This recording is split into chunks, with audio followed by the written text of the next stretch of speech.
Señal directa.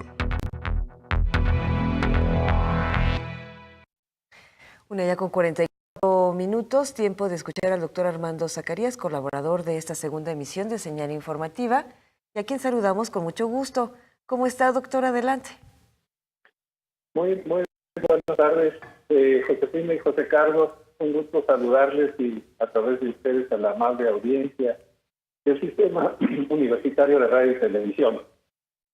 El avance de la toma de posesión de los nuevos gobiernos federal y estatal y el consecuente arranque de las políticas que instrumenten para desarrollar los objetivos que se han planteado, poco a poco ha entrado en la paradoja de la confusión de la proyección, pero al mismo tiempo de la ausencia de concreción, que debido a los periodos establecidos en la Constitución, nos dejan en una extraña zona de ambigüedades en las que cotidianamente escuchamos intenciones de proyección del país, pero sin tener condiciones efectivas de llevarse a cabo en estos momentos. Así pues, en el mensaje presidencial de ayer se presentaron una serie de cifras que contrastan con la forma en que los fenómenos de seguridad, de equidad, de justicia y de honestidad gubernamental no encuadran con la percepción ciudadana que el 1 de julio manifestó su opinión al respecto. El futuro no ha llegado y el pasado se estancó, lo que nos deja con un presente que se diluye de manera diaria sin llegar a una expectativa válida de la concreción de un gobierno eficaz.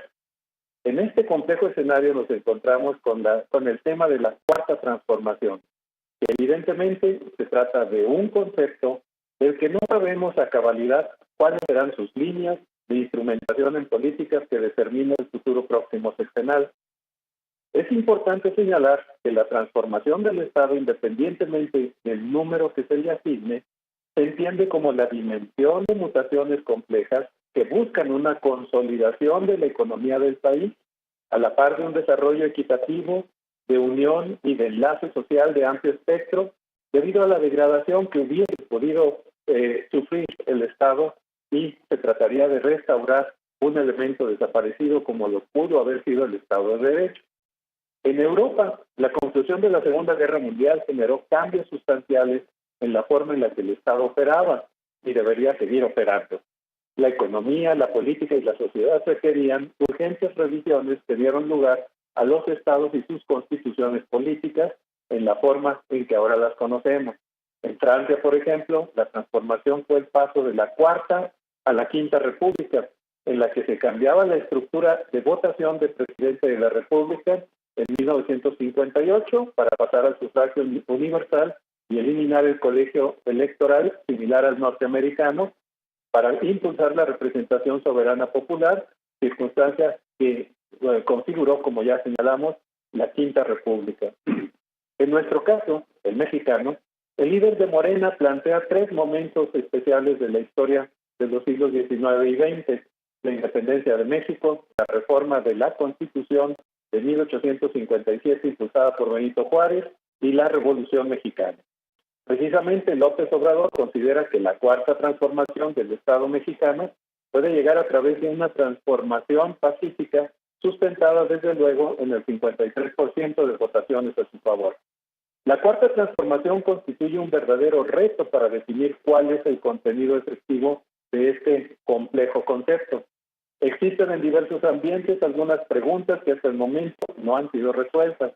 En el ámbito de la economía se plantean cambios del modelo de desarrollo, diferenciándose de las estructuras que se han puesto en marcha desde la década de los 80 y que sustentan la economía mexicana con crecimientos de alrededor del 2.32%. Este modelo consiguió una estabilidad macroeconómica, pero con un crecimiento realmente bajo. En contraparte del cambio del modelo económico, López Obrador ha prometido un Estado más interventor para poder crecer más y de forma más equitativa, así como un mayor gasto social para abatir la desigualdad y la pobreza. Ambos objetivos son fiscalmente costosos y remontan a las fórmulas del desarrollo estabilizador de nuestro país. También, como lo reporta Carlos Elizondo del periódico El País, señala que el gobierno entrante promete un mayor gasto público sin una subida de impuestos y sin mayor endeudamiento. Espera obtener recursos disminuyendo la corrupción, que es una de sus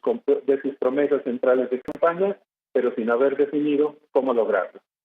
En el caso del presidente electo, las medidas que tienen que ver directamente con su intachable conducta personal y los niveles de austeridad que practica desde hace tiempo como una estrategia de diferenciación del statu quo político contemporáneo, distan mucho de ser mecanismos encarnados por los funcionarios que forman parte de la nueva proyección de altos funcionarios en quienes recaerá la responsabilidad de poner en funcionamiento el nuevo modelo del Estado. El día de ayer, la aplastante mayoría de Morena en la Cámara de Diputados no dejaron intervenir con el mensaje que trompicadamente pudo emitir la líder de la bancada del PRI.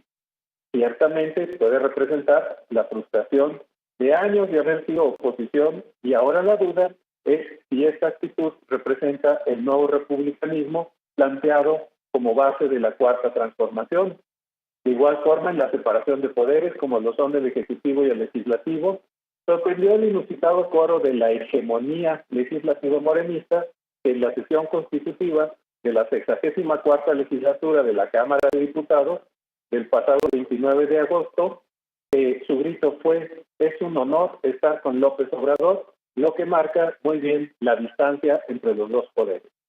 La crítica social contra la corrupción y liviandad de uso de recursos públicos estuvo presente en la manifestación crítica de la votación del 1 de julio. Esto representa fundamentalmente la expresión de hartazgo social frente a los usos discrecionales y sin límites de funcionarios de diferente nivel de responsabilidad y respecto de los cuales, en efecto, hay una gran sensibilidad discursiva por el líder de Morena. De acuerdo con el análisis de Luis Hernández Navarro, de Animal Político, hay una referencia importante de un elemento conceptual que viene desde la cartilla moral con la que Alfonso Reyes, que en la década de los años 40 consideraba que la moral representaba una constitución no escrita con preceptos de validez universal. Bueno, podemos ver que en la prolongada campaña y ahora en el nuevo ejercicio de declaración, digamos, de estructuración del proyecto de Cuarta Transformación, el tema sigue vigente y se señala como un articulador del Estado, no necesariamente de la función pública o de códigos deontológicos que funcionen en el marco de un organismo específico de gobierno, pero está enfatizando que será un mecanismo de regulación del Estado. Y esto definitivamente suscita una serie de preguntas sobre el contenido de la Constitución moral y de la forma en que pretende estructurarse desde ahí una línea de comportamiento de la nación. La diferencia respecto al espíritu de las leyes representa una dimensión totalmente diferente y de carácter legislativo, es decir, de representación popular que requiere los consensos políticos para establecer en función de un análisis de las circunstancias que se tienen en la vida en el país. La inversión social y la búsqueda de generar las equidades sociales constituyen una serie de líneas de acción que requieren definitivamente proyectos de gran alcance, pero no se limitan a analizar el comportamiento moral, sino la estructura global de la que se forma un Estado. Si bien una de las fallas de la administración saliente fue la búsqueda de la estabilidad macroeconómica sin asociarla a otros espacios sociales, culturales, económicos y políticos, la línea inversa, es decir, solamente la atención social, plantea desafíos extremadamente complicados de funcionamiento del Estado. Las negociaciones del Tratado de Libre Comercio con Estados Unidos y con Canadá evidencian un escenario complejo que demuestra que la economía nacional no se sustenta exclusivamente en la plataforma local, sino en el marco de las redes internacionales que llevan aquí más de 35 años de operación, de forma que la revisión de los modelos en los que se vaya a sustentar la política económica del país definitivamente requiere lineamientos más diversos de los que hasta este momento conocemos. Sin embargo, tampoco hay que olvidar que esta es una fase de transición y de planeación estratégica y no habrá que confundirnos con la dimensión de comunicación excesiva que tenemos hasta ahora, en que temas como un ferrocarril, un aeropuerto o un avión no representan a la escala mayor en la que se está proyectando el Estado, y esa parte es la que hasta este momento desconocemos y que constituye ese margen que veremos en acción a partir del 1 de diciembre. De esta forma, Josefina y José Carlos, tendremos excelentes ocasiones de seguir analizando este interesante y prometedor proceso en el que ahora nos encontramos. Pero por lo pronto les agradezco este espacio y les mando un saludo y a través de ustedes a la amable audiencia del Sistema Universitario de Radio y Televisión. Muchas gracias y buenas tardes. Gracias a usted, maestro. Abrazo recibido. Va otro de regreso.